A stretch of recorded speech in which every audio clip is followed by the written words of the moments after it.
اعوذ باللہ من الشیطان الرجیم بسم اللہ الرحمن الرحیم وَظَلَّلْنَا عَلَيْكُمُ الْغَمَامَ وَأَنزَلْنَا عَلَيْكُمُ الْمَنَّ وَالسَّلْوَىٰ۔ آیت کریمہ میں انعام سابع کا تذکرہ ہے،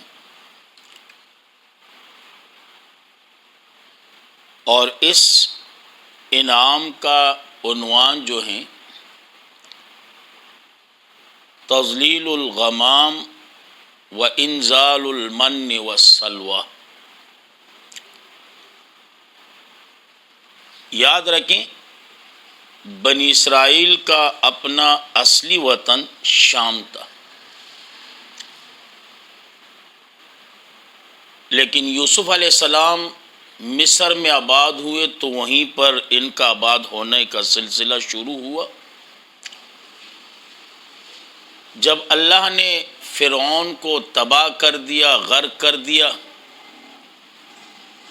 تو یہ بڑے اطمینان کے ساتھ مصر میں رہنے لگے۔ پھر موسیٰ علیہ السلام نے ان کو تیار کیا تاکہ اپنا جو اصلی وطن ہے شام، اس پہ جو قوم قابض ہیں اس کو ہٹایا جائے اور ان سے اپنا اصلی وطن واپس لیا جائے۔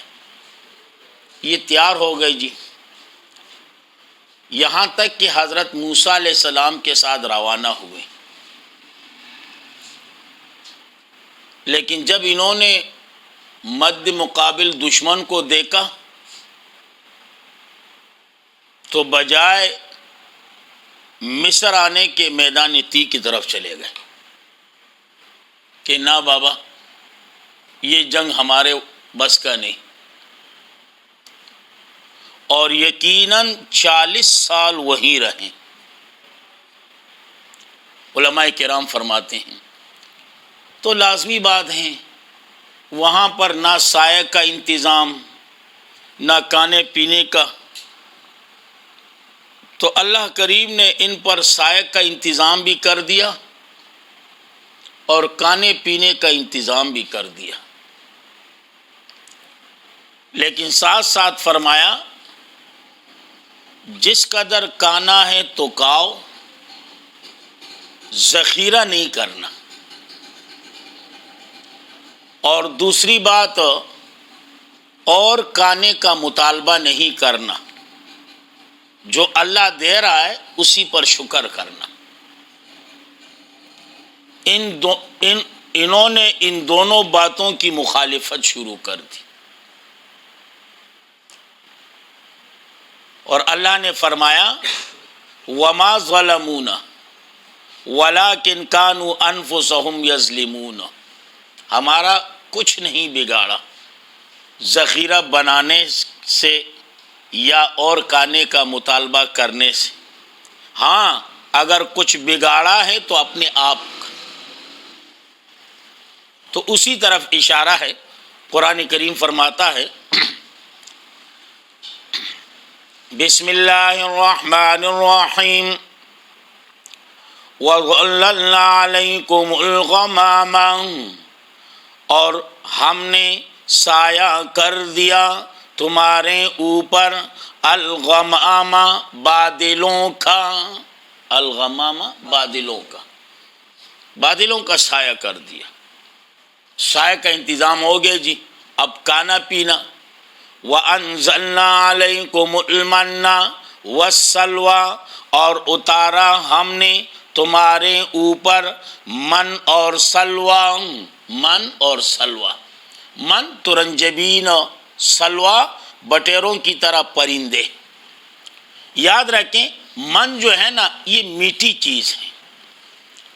علماء کرام فرماتے ہیں سفید رنگ اور پتوں کے اوپر، صحیح ہے نا جی، اللہ کا عجیب نظام، رات کو سوتے پتوں پر یہ جم جاتا اور قدرت کی طرف سے اوپر پیکنگ بھی ہو جاتی، ہاں، اور بٹیر اس قدر کہ بس ہاتھ بڑھا لے تو پکڑ لے.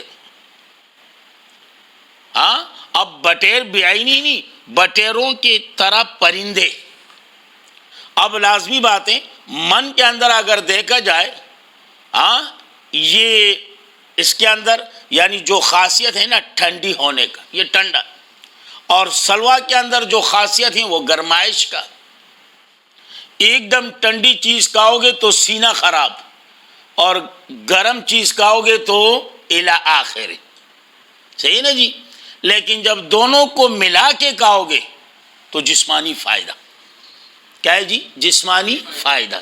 تو اس لیے فرمایا وَأَنزَلْنَا عَلَيْكُمُ الْمَنَّ، اور اتارا ہم نے تمہارے اوپر المن، من، ترنجبین، حلوہ. آسان لفظ حلوہ، ہاں قاری حضرات اچھے انداز حلوہ وہ بہت گاڑا کر دیتے ہیں. وَالسَّلْوَىٰ، اور بٹیروں کی طرح پرندے، بٹیروں کی طرح پرندے. یہاں کلنا محذوف ہیں. کلنا فرمایا ہم نے، کلوا من طیبات، کھاؤ تم پاکیزہ چیزوں میں، پاکیزہ چیزوں میں، ہاں ما رزقناکم، جو ہم نے تم کو دی ہیں، جو ہم نے تم کو دی ہیں. وما ظلمونا، انہوں نے ہمارا کچھ نہیں بگاڑا. کیا معنی کیا؟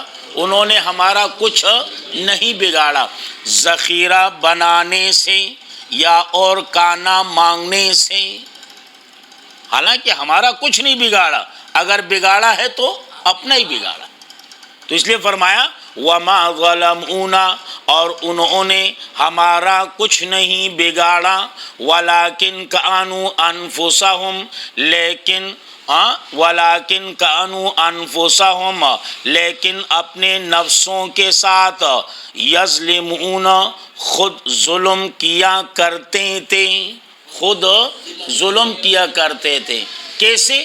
ذخیرہ اندوزی کرنے سے اور کانا مانگنے سے. ذخیرہ اندوزی کرنے سے اور کانا مانگنے سے.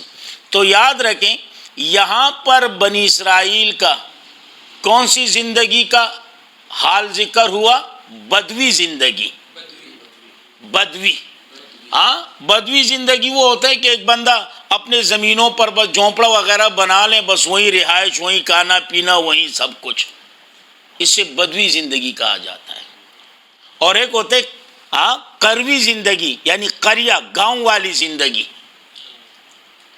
اور ایک ہوتا ہے مصری زندگی یعنی شہر والی زندگی، شہری بابو. یاد رکھیں صحت کے اعتبار سے سب سے اعلیٰ جو ہے نا یہ بدوی زندگی ہے، کیونکہ سب کچھ اوریجنل، خالص، بالکل پیور. کیونکہ گائیں بھینس وغیرہ سب کچھ اپنا، سبزی وغیرہ سب کچھ اپنی، گھی وغیرہ سب کچھ اپنا، کچھ ملاوٹ وغیرہ نہیں. لہذا بالکل صحت کے اعتبار سے اگر ایک نمبر پر ہیں تو یہی زندگی ہے. دوسرے نمبر پر گاؤں والی زندگی، اس میں بھی یہ دوسرے نمبر پر ہیں صحت کے اعتبار سے، کیونکہ گاؤں والے بھی اصلی دودھ وغیرہ، خالص دودھ وغیرہ، لیکن وہ یہ کرتے ہیں کہ کچھ استعمال کر لیتے ہیں، کچھ آگے بیچ دیتے ہیں، کچھ خود تو کچھ اور. تو یہ دوسرے نمبر پر ہے.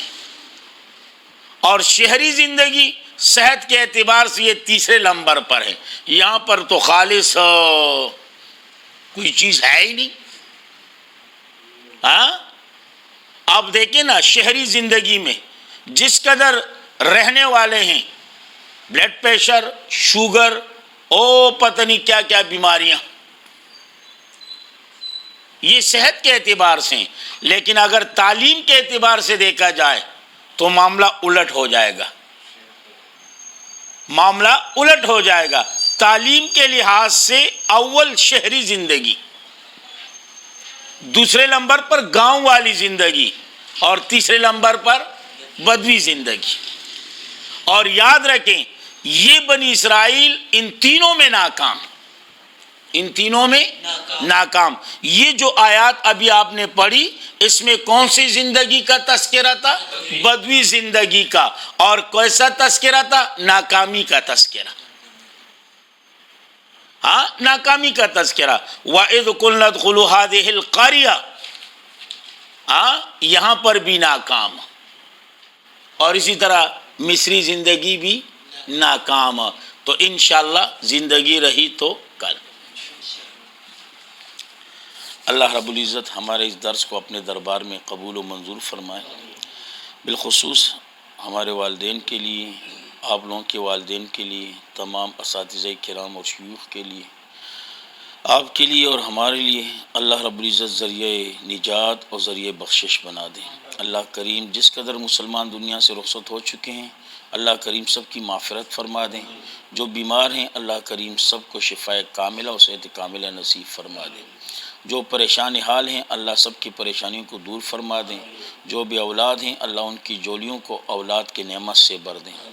اللہ ہم سب کو اپنے دین میں قبول و منظور فرما دیں، اللہ ہم سب کے گناہوں کو معاف فرمائیں، اللہ ہم سب کا خاتمہ ایمان پر نصیب فرمائے، بالخصوص مرتے وقت یہ خوبصورت کلمہ لا الہ الا اللہ محمد الرسول اللہ اللہ کریم ہماری زبانوں پر جاری اور ساری فرمائے۔ وآخر دعوانا